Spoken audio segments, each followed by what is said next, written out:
Shot for goal, shot for goal, shot for goal, shot for goal!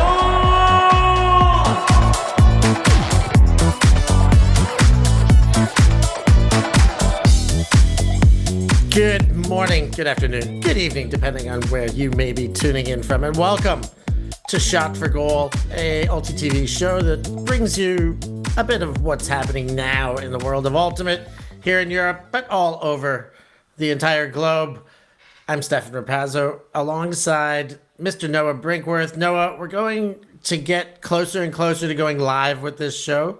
This is our test, our pilot episode to be getting going live, and next week it will be live, so we'll be encouraging engagement in the chats, of course, and everywhere else, and to be able to bring some live content to our viewers. Noah, are you ready to be going live? How you doing today? All these things. I'm doing great, mate. I'm feeling ready to dip our toes into live production. It'll be exciting next week to see you guys in the chats. Steph, I want to ask, talking about seeing people in the chats, you last night had a little showcase game, GRUT versus Mavericks. Can you talk to me more about that? How did it go? It was great. There was one person in the chat who was one poor chat given, and we always want you in the chat, but chat well. There was a lot of turnovers in the first 2 points, and somebody's like, what do you expect? It's a women's game, which me and Issa were commentating, and we're just shaking our fists like, let's not respond. But this is our response. Lame comment. The game tidied up and was awesome. Mavericks are legit. Like, nobody really walks into GRUT's backyard and beats them. GRUT barely lose on European soil. Even less so on Dutch soil, and I would say maybe never ever get beaten at their training ground, and that happened. Mavericks came out and were, they play a Japanese style. It's a little bit different. Their game is a little more evolved, but they still have like the super fast inside throws. They got the laser hucks that get way out in front when they know they've got receivers with a head full of speed and steam chasing them.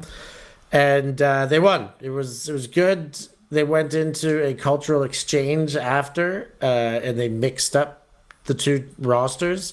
So it was Moot versus Graveriks, which, from a spectator view, some people dropped off, but fewer people were watching. But it was great for what they're after. Good cultural exchange. That's what they want from this. They want to learn how Mavericks in particular, that's why they've come over here. That's why they've made this kind of plan, so they can take away more than just like, we played against a team, but we lived with a team, we hung out with a team, we played against a team, but we also played with these players. And I think it's a great project that Kaida Yoshida and Mish Phillips has spearheaded. And by all accounts, they were all happy with it, and so were we at ULTI.TV to be able to stream it.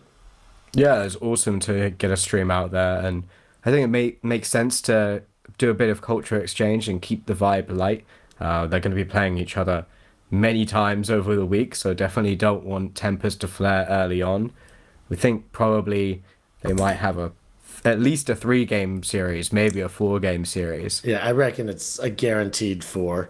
And we'll talk a bit more about that as we get into the Windmill. But they are playing a showcase game for Windmill, so that much we can assure they will have 2 games. I see them as the top 2 teams, which would lead us to believe that they will run into each other at least once, maybe twice more. Who do you think will take it in the eventual matchup if they saw each other deep in a bracket in a semi or a final?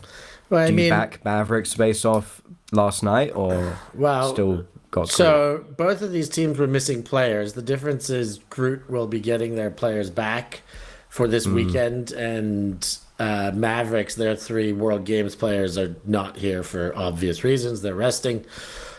I think what GRUT gains from getting their Lola Dam and Sarah Eklund back is pretty substantial. So Yeah, I'm gonna sit on the fence till we get to our windmill section, but I think that those two players will definitely make a difference, Noah. Mm. Uh, let's move along then through. Today we're going to talk about a couple tournaments that have gone on: French Nationals, Belgian Nationals. Then we'll come to windmill and do a little preview. Sound good to you? Sounds great, mate. All right, so French Nationals was in Orvaux, which is basically Pornichet, Nantes, where Czech are from. They hosted it. We sent along our cameras. It was great. Great tournament. Do you have any initial takes from it? No. What was your? Did you get to watch some of the tournament finals? Yeah, I've watched a little bit of the open final. I've heard the women's final was not particularly close. Not at all. Between Lilliput and Yaka took the win. But like, I mean, it can be brutal when a final's not close, but it's nice for Lilliput to get to the final and grab that second place medal. More competitive game in the open division between Isno and Czech, and with how how Czech have been looking this season in the European space, going out and winning elite invite. I was kind of expecting there to be a more difference in scoreline. In the end, it was 15-11 to Czech, and I think that's, in terms of like a ranking algorithm perspective, Isno's done pretty well there. But ultimately, it's national championship, so you want to take the national gold home. Czech did their job and took it away from Isno. Yeah, Czech definitely was missing some of their regular European season players. Stangrenek brothers were playing with their regular home club Magic Disc. Simon Ruel was coaching with Frisgo women, potentially also playing Frisgo Open, but I didn't get to see a Frisgo game. But he was definitely not playing with Czech. There was a couple other notables, but I think the other thing is once you get into a local derby, that how good this other Czech is doing on the European scene doesn't matter. I know there is, a lot of pride, a lot at stake at French Nationals. Isno beat Czech the phase prior. So I think 3 weeks before they played the final, and Isno won that game, which was a ranking game, which did them big favors as well in Nice. the European ranking system. But Isno just didn't start that game well. I thought they actually could have been in it a lot tighter than they were. 15-11, not bad. But Isno started off poorly. A couple drops that were very avoidable. Bouchon had one in the second point of the game. I believe had 2 turnovers in the early stages, and Czech just never let them back in at that stage. Vincent Lapagnol, le jeune they call him, the big fellow who's not that young anymore. He's probably one of the older guys. Le jeune means the young. But he was probably the best player there, and that's pretty impressive when you've got the likes of Elliot Bonnet on the field, the Roger brothers, Sullivan Robles. There was, there's so many great players on Czech, but I thought that Lapagnol was the best on ground. And yeah, that's 3 years in a row now. Czech have won the French National Championship in the Open Division. Remind me, what was the last time someone beat them, Steph? Yeah, the last time it was Isno Good who beat them, and that was the year that Joe White and Tim Schock were playing. It was the last time ULTI.TV streamed it. Went down to Universe Point. That game was crazy. Joe White went out with the cramp, with the disc in his hand on the goal line corner on Universe Point, and pulled up with a mega cramp. We had to take him out. I put Jacob Rains in. He threw one throw and won the game at that stage. But it was crazy. Yes. So yes, I was coaching that game. It was the last time. That was a crazy game. It was like that. You know what game that reminds me of? It reminds me a bit of Super Team versus US. It was a very I don't think many people saw a huck and didn't throw it. Right. In that game. It was shooter's choice, shooter's paradise out there. Go take what you want. And you're right, the women's game was not up to snuff. Lilliput did everything they could to get into that final. Pauline Lambolez with a massive layer grab on a full field huck on like a point that was going on forever, a universe point, and finally made this huge catch. 3 throws later, they were in, and I was saying to myself while that was happening, I was like, they're spent. They're like, they've just put everything into this. And I didn't get to watch the women's final live because, well, I had to get out of the house. But I was like, I'll watch it back. And then I saw that the score was 12-0 before Lilliput put a point on. And I was like, okay, I don't know if I need to watch this one back at this stage. So congratulations to Yaka, who have won their, I don't know how many in a row, but I believe it's more than 10 for Yaka that they've won in a row at French Nats. I wonder who now has the longest national streak in Ultimate. Like, answer on a postcard, please, if you are a part of an Ultimate community and you know that there's been a national champion for many years in a row. Of course, famously, Clapham had won for a long time until 2023, where Chevy took the crown. I think it was a 20-year streak. Yep. Yaka will be coming up on that. Yeah, I don't know how many others would have. Maybe La Fotta would be worth checking into. I'd imagine it's been a long time since they were knocked off in Italy. But they also split their teams from time to time. So, yeah, it's worthy bit of research to get ourselves into, or for one of our viewers to get themselves into. Okay. The 2 open semis were great, actually. Both Isno and Chak got pushed really well by 33 Tours, Bordeaux, and Magic Disc. They were those streams are definitely worth watching too. Boula Noir, a big towering receiver from Bordeaux, was really good in that game for Bordeaux against Chak. And I mean, I think they kept it almost as close as Isno did in the final. They kept it within striking distance there. So it's a good job there by Bordeaux, and that should probably do it for French Nats. Anything else you want to add to French Yeah, I was Nats? wondering, do you know the implications for World Championship bids, for WUC bids? I believe it's they have 2 teams. Good question. I'll try and get that up as we go here. But I do think that both teams that made the final are going. So, but for women's, I do not.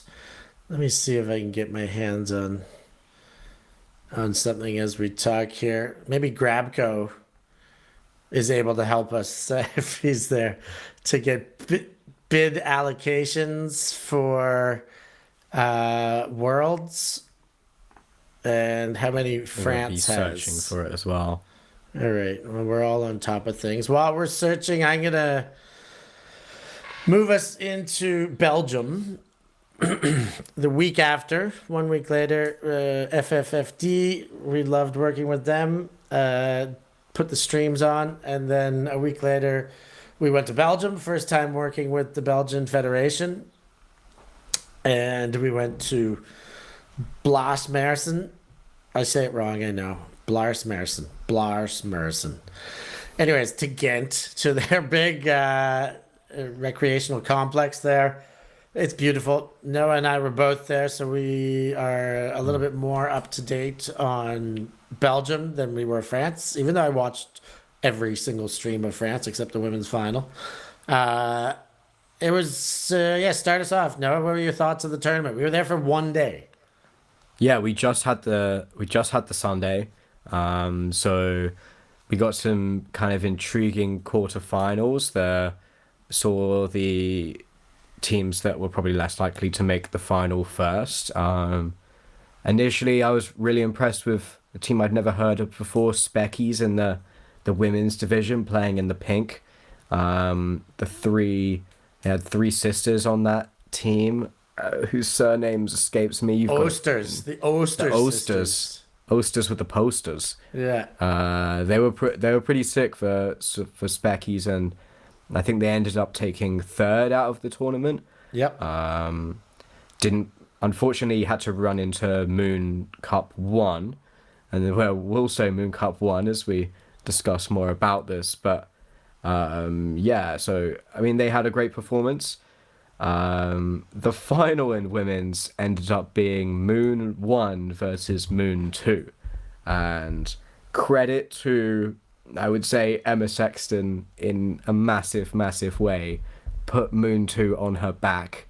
And Moon 2 had some other, like, solid, like, Moon Cup European level players on their team. And they beat Woof in their semi.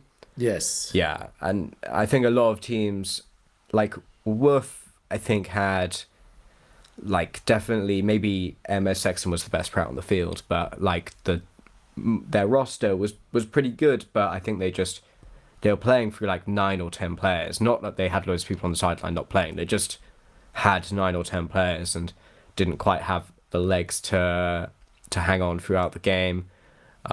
So yeah, it was a Moon 1, Moon 2 final. That wasn't massively exciting. But it was the earlier games in the tournament. It was nice to see Speckies. It was impressive to see Moon 2 win their semi-final in the women's division. Moving to Open, we got 2 really, really excellent games, Seth. We had, I think the bronze and the final were fantastic. We had Frisbees playing against Jet Set in their game to get a WUC qualification bid. Yeah. The belt off the strength of the Belgians in the last few years. They've got 3 bids. And it was, in fact, Frisbees taking the win over Jet Set. Frisbee is the younger team with making lots of athletic plays. They were really playing like a quick give-go small ball style as well. They were really taking the pace to Jet Set.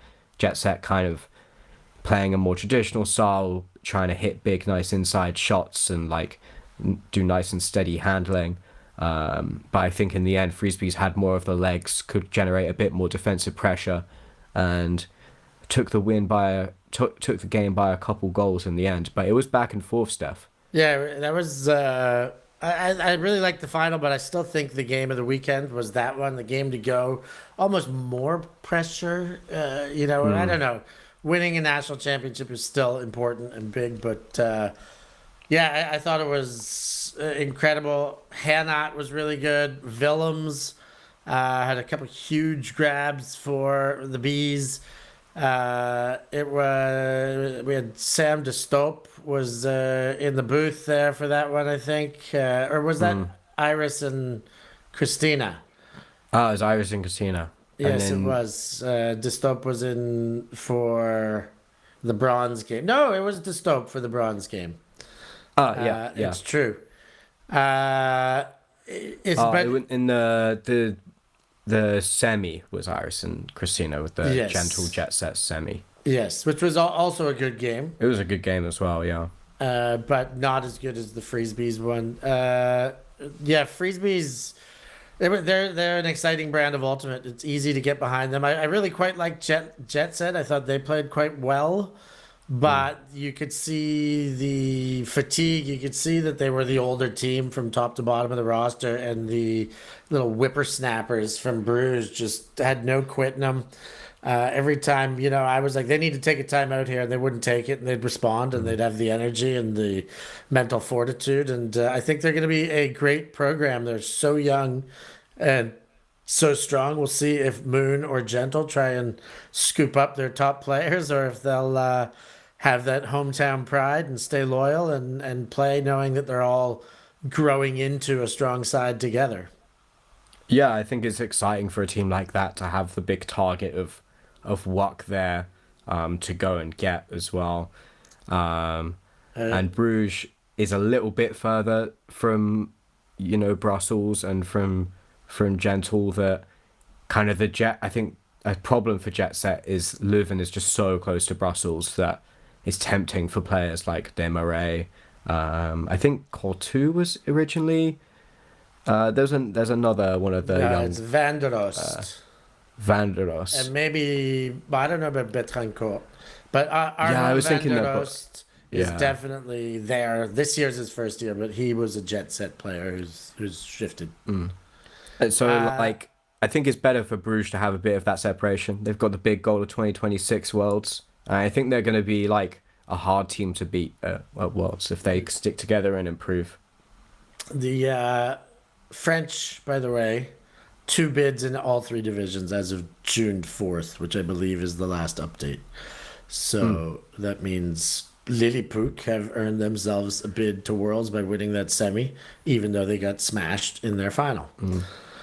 Okay, so yeah, Was then the Puck also have a bid in mixed? I'd imagine, but I don't know if they've had their mixed championship. Yes, they have. They did it earlier this we year. did. Results are in. We'll get to that. We'll see if we can whip those up. I might be able to do it quickly. Anything? What about the rest? Let's keep chatting Belgian I here. mean, the final, people may be able to expect the final was Gentle versus Moon. First time It was ever. great. Yeah, first time ever. There was a lot of Gentle guys around the back who were telling us Bono was telling us who's won all the national titles, and it's been 11 years since Gentle took the national title. There was a couple Jet Set years, a couple mostly Moon years. I think there was one Frisbee's year, but Gentle hadn't won it for quite some time, and obviously they're knocking on the door now. Obviously both teams missing some players like no Desmarais, no Toba de Krana, but top players were there. Lander was there. We had both Van de Vegas there, making return from ACL. Arthur making a return from Aaron.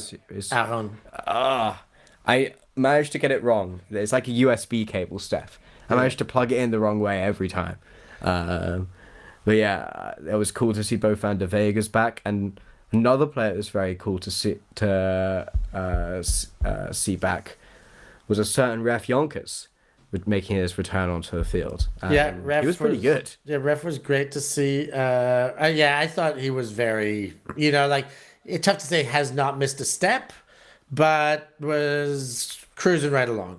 Didn't look slow, like I talked to him after. He's like, I still got to cut some weight a little bit now, but I've been so focused by staying strong and doing the rehab that my cardio is still not 100%, but I do feel, proper out there. I feel strong out there again.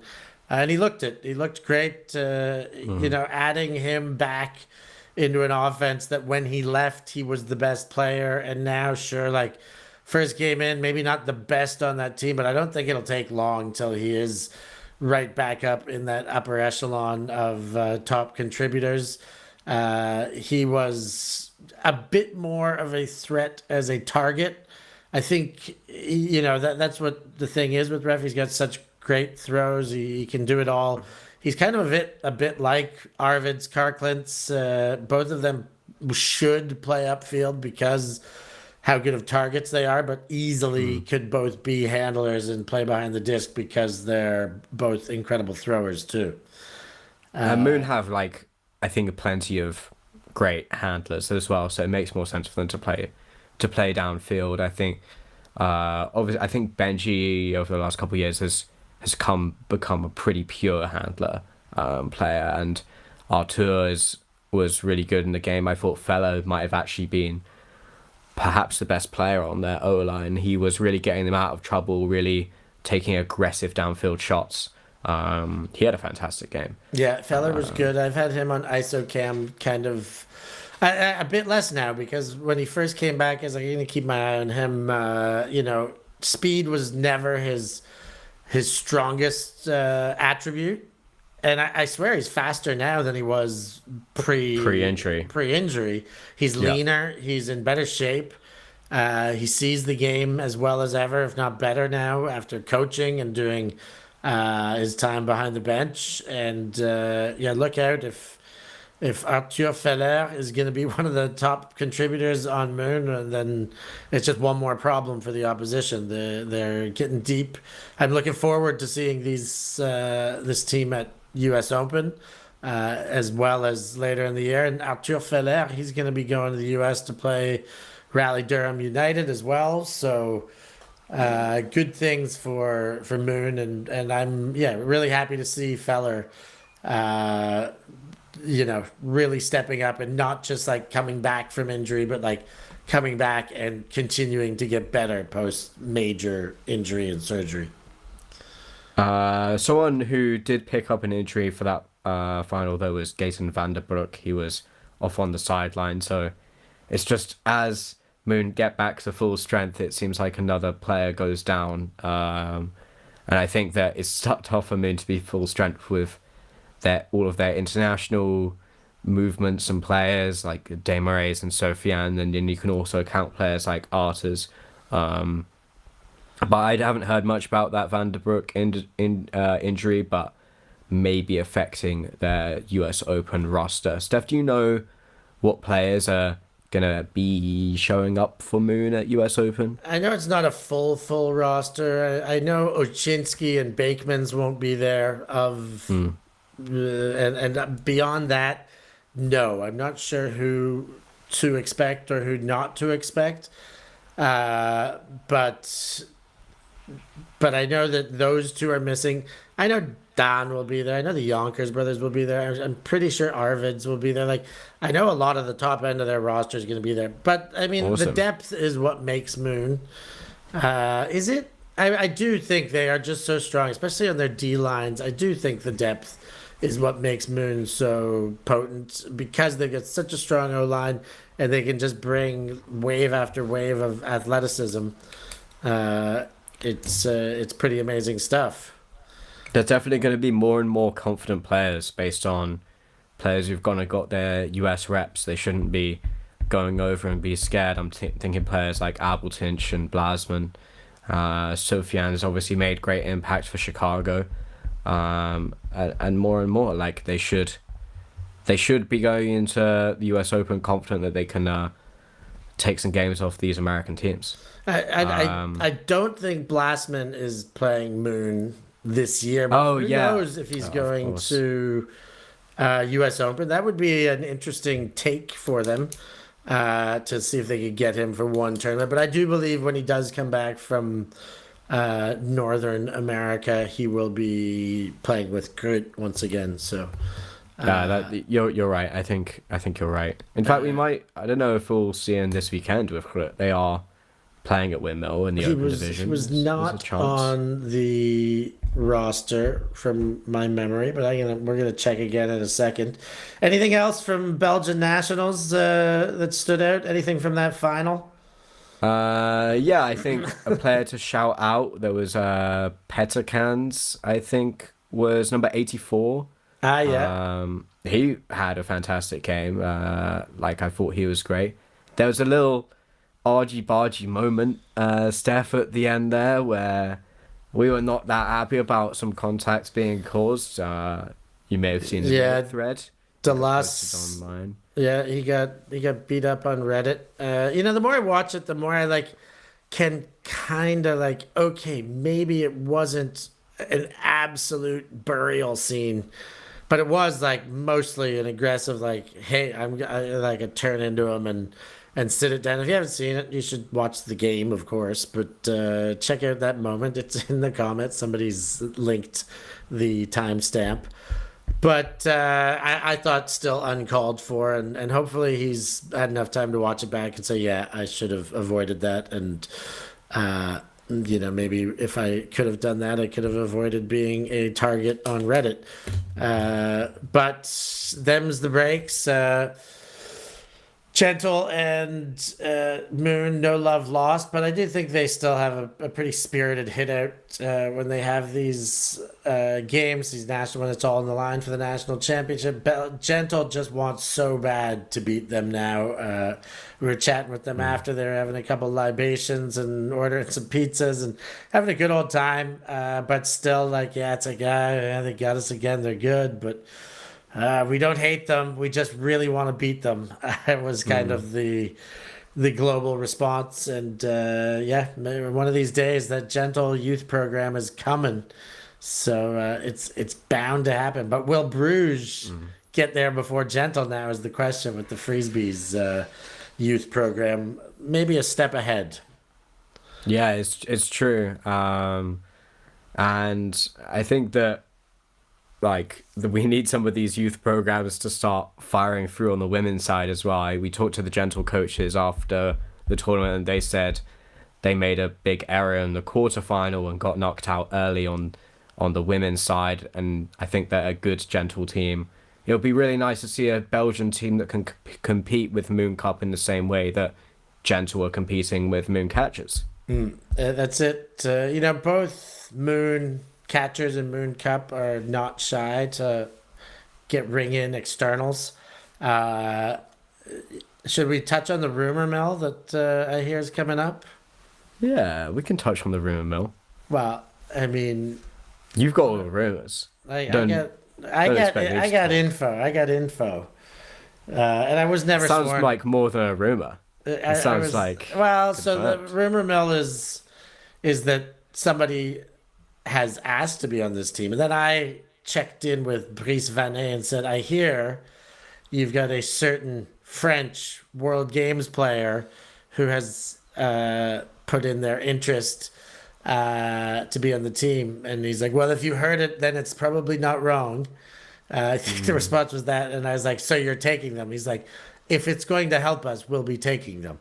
So that player, of course, French World Gamer, the block getter, Camille Block, the juniors. So Groot, Jinx, shout just when you thought you might be a leg up. If they're getting Camille Blanc, that is just one more of your offensive weapons being neutralized. I think it is a huge piece, if you ask me. And apparently, I said that you have a new recruitment coming in, and they said, "Which one did you hear about?" And so there's more that I haven't heard about. But if Camille Blanc is indeed going to end up on Moon Cup, they're top end. Like losing Eva Bourneau hurts, but they piled in middle of the pack recruitments, let's say.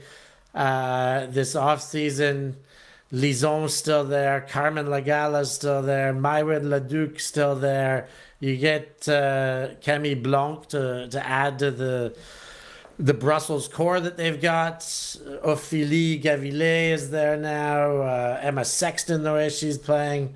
There's just they're gonna be, they knocked off Jinx in the semi, and everybody's like, chalk it up to Ostend. But then they played a great final, and I think nobody's really saying chalk it up to Ostend. Everybody's like, okay, yes, Moon Cup is super legit and only getting stronger.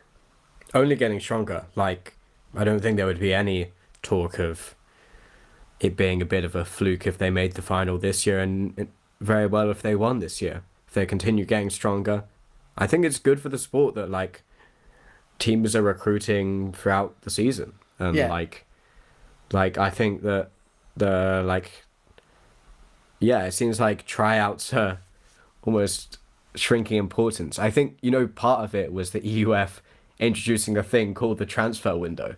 And then everyone was like, oh, I could get transferred in the transfer window, and have some expectation that they might be moving teams around early summertime. So it's pretty cool that we get more movement throughout the year. Yeah, it's cool. And that's, I said Moon are not shy to do. Gentle is getting, they're okay with it. They've had Novak and Hrushak who lived there, and Atkins is still on the roster this year. I don't necessarily believe that he'll end up playing, but he's still on that roster. Bouchon before. But I mean, why not? Why not take a couple, bolster the roster? That's my thinking. I get the Clapham theory, all homegrown, all in-house, everybody at training. But boy, you can limit yourself if there are some big guns knocking at the door. I say answer. Steph, why don't we take a break there, and we'll come back and talk more about Windmill upcoming this weekend. Sounds great. Always on the move? You can keep up to date with ULTI.TV on all of our social media channels. Like, follow, subscribe, share us with a friend, or send us a message just to say hey. Thank you for supporting us in our mission to grow Ultimate everywhere.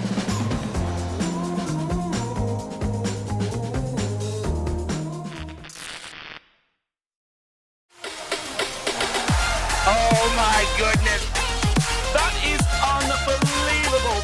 And traded the tip and made good! That was absolutely incredible. Yo, we're back. Shot for goal. I'm Steph. That's Noah. And we just wrapped up Belgian, French, Nats. Now we're going to talk about Windmill. It will be streamed on ULTI World. Make sure you go do everything required so that you're able to watch. Hopefully you're there. There are big changes at Windmill this year, Noah. It is, first things first, we're 6 weeks later in the season, 5 weeks later in the season than we normally are. Yeah. And I think that changed a lot for who will be here. It's a French national, German nationals, UK nationals. I think German WCC qualifiers. In fact, I don't know if it's actually their nationals, but any sense, you lose those teams. So it's the qualifiers for Nats this weekend. Yeah, UK. So it's really changed the shape. I know there's going to be some changes at Windmill, but that we'll see when we get there as far as the structural layout goes. Last year, mixed division had 40 teams. This year they got close, but I do believe it may be the first time they haven't filled up the division in a long time. They've got 39. Windmill famous for their Swiss draw, which is an algorithm that kind of re-ranks you after every round and puts you with an opponent who's got a similar ranking. Really, after the first 2 rounds, it's pretty good. You get tight games the whole way through. So of these 39 teams, if you go over to ULTI.org, you can follow along.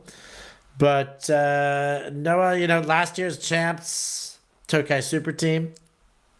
They took, there was all sorts of national teams last year: France, Italy, Australia, Poland, GB, more that I can't remember. There was American teams. So missing a bunch of those, and this is like a very different shape to this mixed division in this tournament. So yeah, I'll hand it over to you, Noah, first. And yeah, what jumps off the page? What are you looking at when you search through this mixed division? Yeah, as always, there's teams from all over the globe here at Windmill. We've got a team from Washington, D.C. We've got teams from all over Europe, Turkey, couple of Turkish teams, a team from Beijing, China, New York team, Cape Town, South Africa, Hungarian team, a team from Singapore. We've got a team from Sofia, Bulgaria. I didn't even know there was Frisbee happening in Bulgaria. That's pretty cool. I've been to their training grounds with them. I've gone to with Shopski. Shopski. When I went to Shopski salad is the name of a very famous Bulgarian salad that's like a Greek salad, and that's what they're named after. But I did get to go visit them, and I went to one of their trainings. How come you were in Bulgaria, stuff? I needed to get out of France when I was working in gelato. It was kind of I just moved to Nice, and it was not going perfectly, and I looked for the cheapest return flight in Europe I could find, and I found a 48 euro return flight from Nice to Sofia, and I was like, all right, I'm going. I got in touch with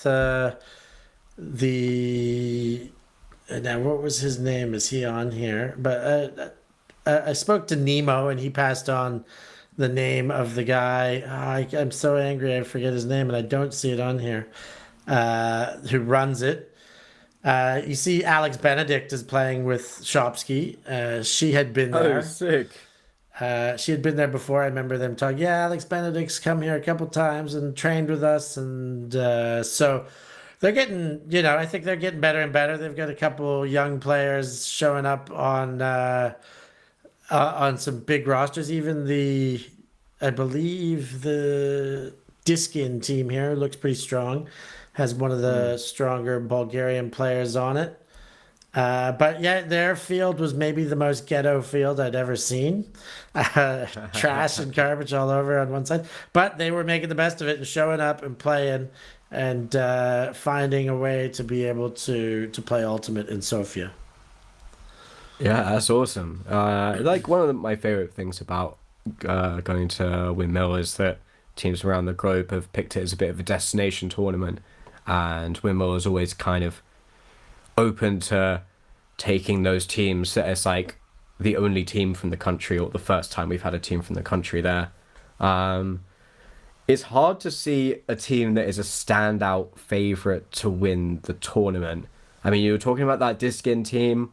There looks like there's some strength there. There's David Barzazi's playing for that team. Maya Kozak's playing for that team. Moby. Toby Mine, Lila Petitbon. And the Bulgarian Gavriel. player is Katrin Korashka. She lays it really well. awesome. Great player.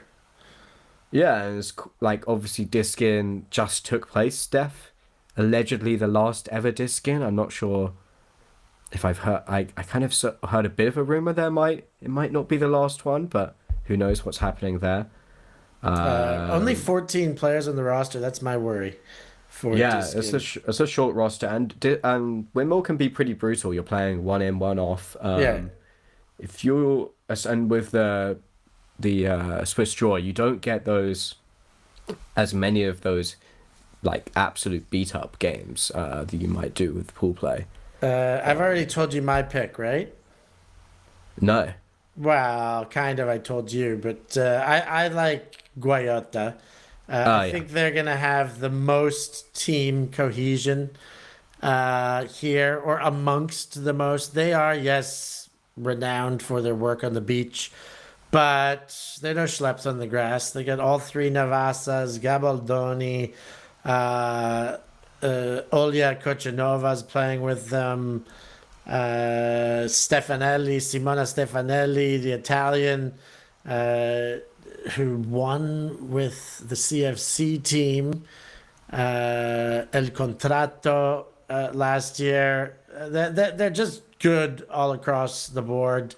But you're right, like, going through these rosters, it's this one's all up in the air. It could, we could be surprised. Maybe Munchies or Ant Madness, the two American teams, like yes or no, rather there are not like household names on those rosters. There's no, Mickels or Kochers or Tropes or the big American names by any stretch of the imagination.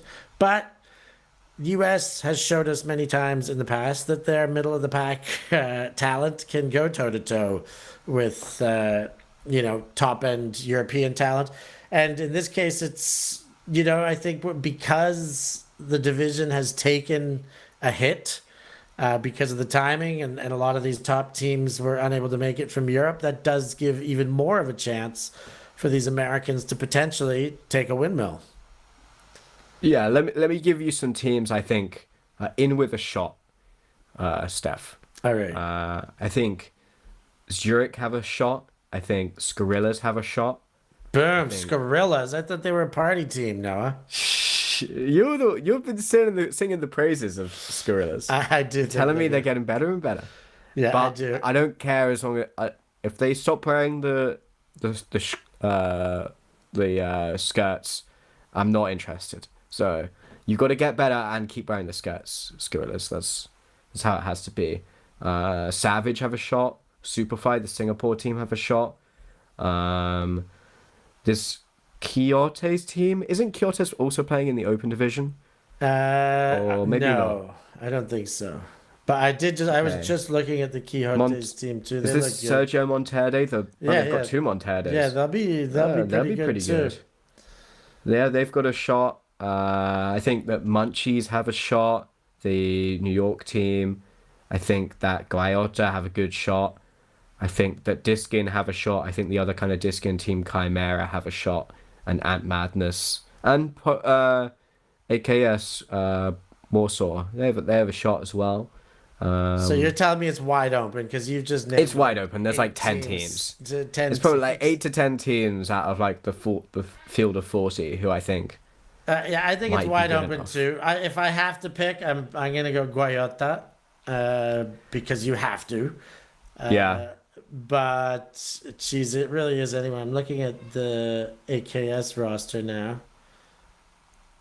Goritza, Made. I'm gonna pick that Coyotes team.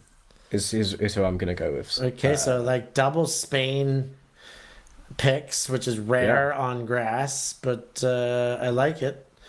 Well, let's go into the women's division then. A super small division. It's quite sad to see, but especially because there's so much external talent coming in.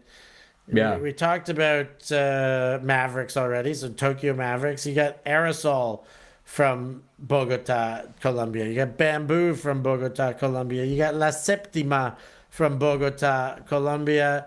You got Zoom coming from Turkey, an all women's team, and which is Europe, extended Europe. And then you have 1, 2, 3, 4, 5, 6 mainland European teams, and that's including Oslo, Norway, as mainland European.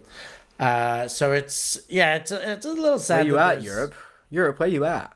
Yeah, what has happened? I think I to can actually answer the question of where they're at, Steph. national I think they're at- championships. In some ways, but I think even there's countries that aren't at national championships. And I think they're at Summer Tour next week, is where they're at. So, like, there's been chat in the Ultra Discord in USAU recently that some of these top fun tournaments are dying. We heard that Sunbreak have got their final year, and people's potlatch, not the tournament it once was. These beach tournaments, like, there's not the same buzz about Wildwood or Layout as there perhaps used to be, and it's that players have got more congested schedules. There's been more demands made on their time with things like Triple Crown tours and EUF series, and I worry that EUF it's going to affect these series tournaments. is really working off of the model of USA Ultimate, which is the same series of qualifying and playing in specified sanctioned events that you have to be at to get your points, and it is spreading these top teams thinner. And with a big part of the draw of the Windmill, of the Toms, of these great independent tournaments, is that you can go and see the best players play at a festival tournament. If the best players and the best teams are dropping out, these independent tournaments are going to have a tougher time filling their roster slots, their team slots. And it's I really hope that they find a way, and they got to put they got to one book early, but also they got to know what the EUF, the federation calendar, is going to be early, like super early. If they get a book after, because you can take a chance and just say, boom, we're booking for this calendar weekend.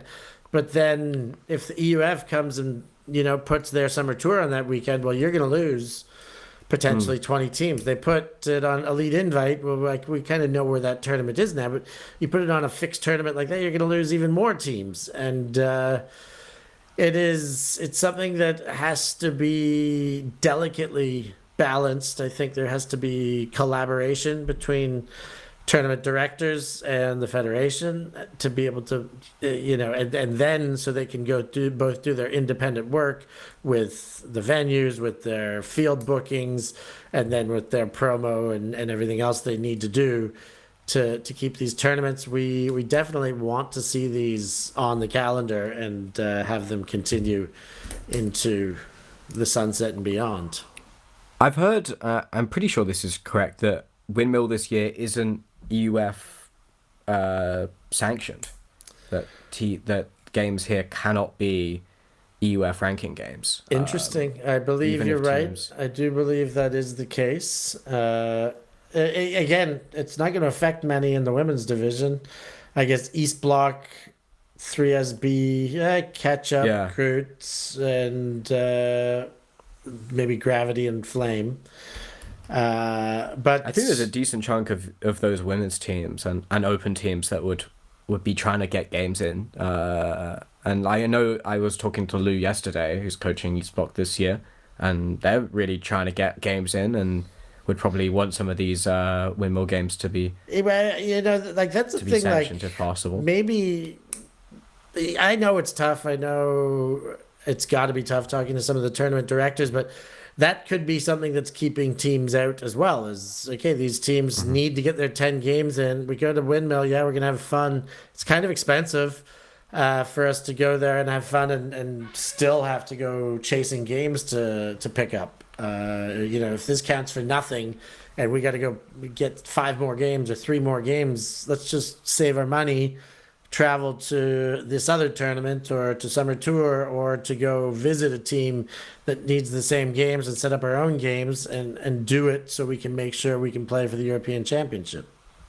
I mean, from a playing perspective, I'm going to summer tour the weekend after, but I mean, to be honest, I would prefer to spend my time going to a G Spot and a Windmill instead of a spring tour and a summer tour, right? And that's no shade to the EUF. It's just that, like, when you go to G Spot, there's infrastructure, there's organization, I'm fed, there's a tent, there's a party.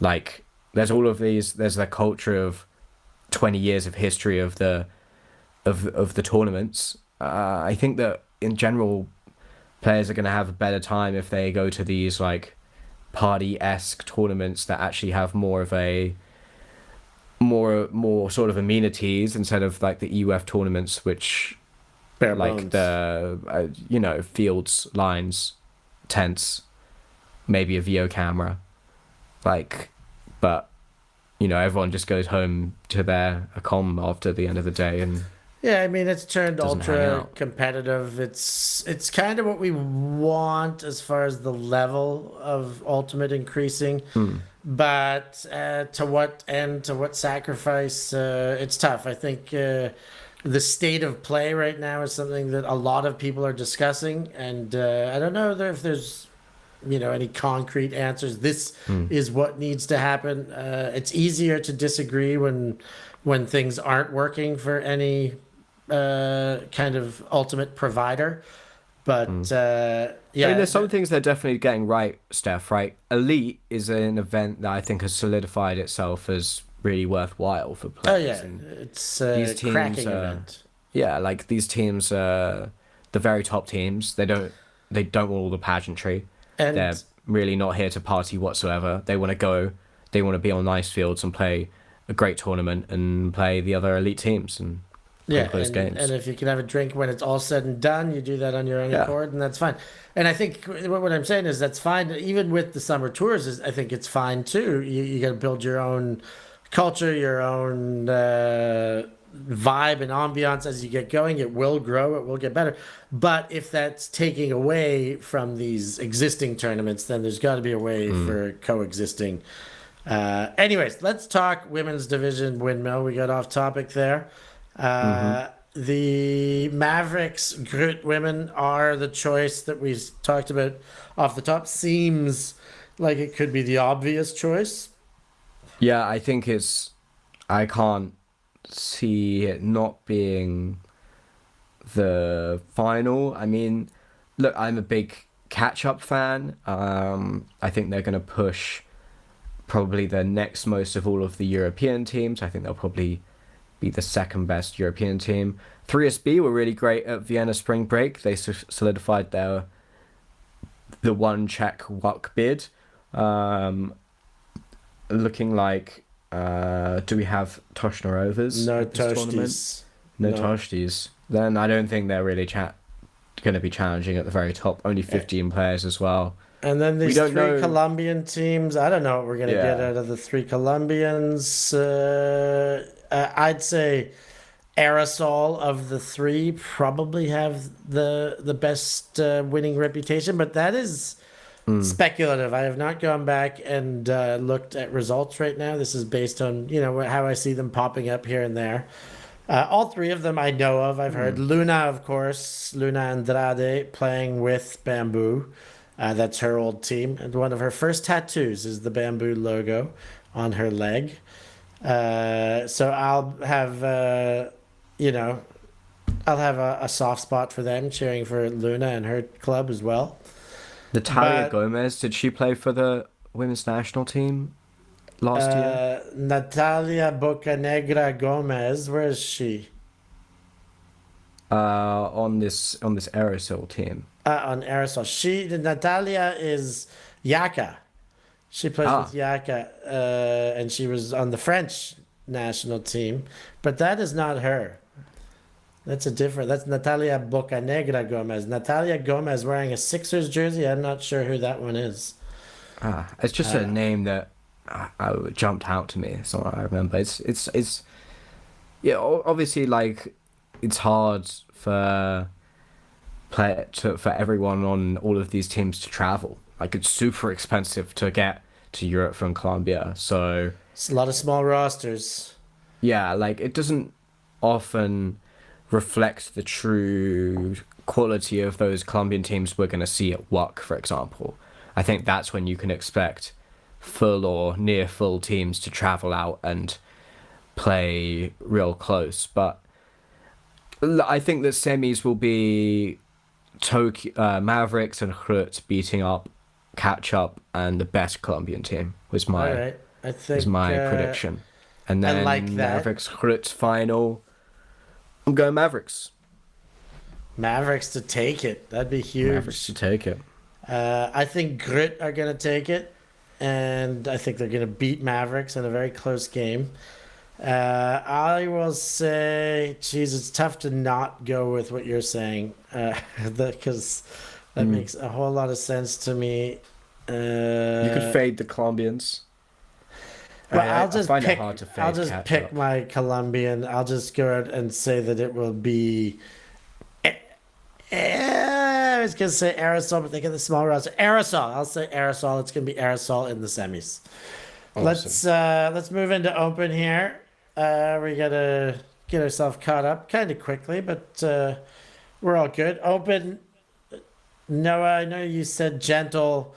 Of course, easy to spot. GRUT, the hometown, will be good. Nomadic Tribe, I think, is the team for me that I'm most excited to see. Another Japanese team coming to Windmill is awesome. Nomadic Tribe were Japanese champions former from 2023 and have been strong on the world club scene for the last 6 to 8 years. So super excited to see them at Windmill. One Tribe will be no slouch, Ranelagh, but they have brought training sides. This one, Saltimbanque. Have you looked at that roster, Noah?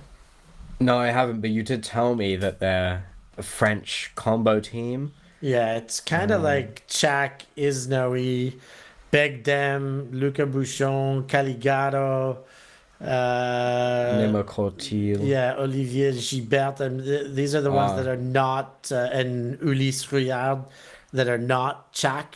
And then they've got some of the best Chak with Abita, Broussard, Delal. Axel Roger. Yeah, the Roger brothers, Le Pagnol. They're going to be good. They're going to be Nemo good. Corti, this team will be good. Like good enough to win the tournament?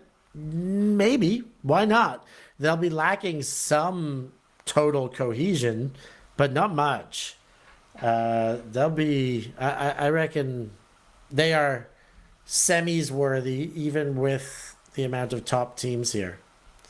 Yeah, I think that they have a great shot if they can get the chemistry together, find ways to take advantage of all of their depth. I look like a big team as well. I think there's I've been looking at a lot of rosters with like 12 to 15 players, and it's always good to see like a roster getting up into the 20s plus. We've got some Colombian teams coming over in the open division as well, Steph. We've got Comunidad El Oso, and we've got Euphoria. Both teams from Bogota. I think Euphoria maybe have a slightly more pedigree, but both teams that have played, I think Comunidad has played at the US Open. I think they've both played at previous WUCs. Yeah, they definitely have both played at WUCs. Yeah, could both be threats, and these teams are like taking 21 and 22 players. So I would back Oso to go a little deeper. Gentle, they've got a 24 player roster, so they're bringing everybody. Deslover, Deconic, Fuse, Oosterlink. Yeah, they've got Benjamin Zwarts, who was not playing with them last week. He was with Blackbirds, or 2 weeks ago at Belgian Nationals. Catalina Wine Mixer, an LA team. Again, I don't know many names on that roster. You know, the outsitters are there from Bratislava, but I do not see Philip Molnar's name on GRUT nor outsitters. So, not sure where Molnar is or if I'm missing him. Jakob Donschern playing with GRUT once again, going back to his old home. Now they're over in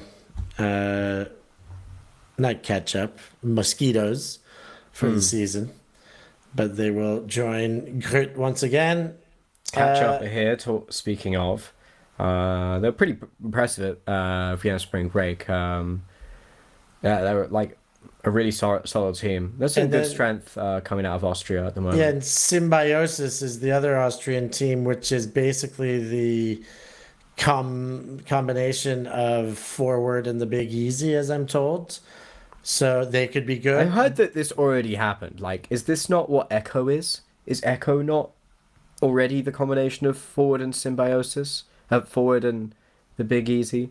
I thought it was Symbiosis Echo and Symbiosis something else. So there was two, like Echo and whatever the other one was. But I thought Symbiosis was the base name. Okay. Correct. Let there's us a lot know of in the chat.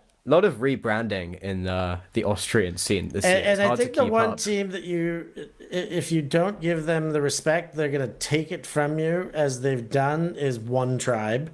I've kind of not picked them so many times, and they have showed up and played so many times, and put some disappointments on other teams, and got some huge wins. So they should be good. But okay, let's pick our semis and finalists.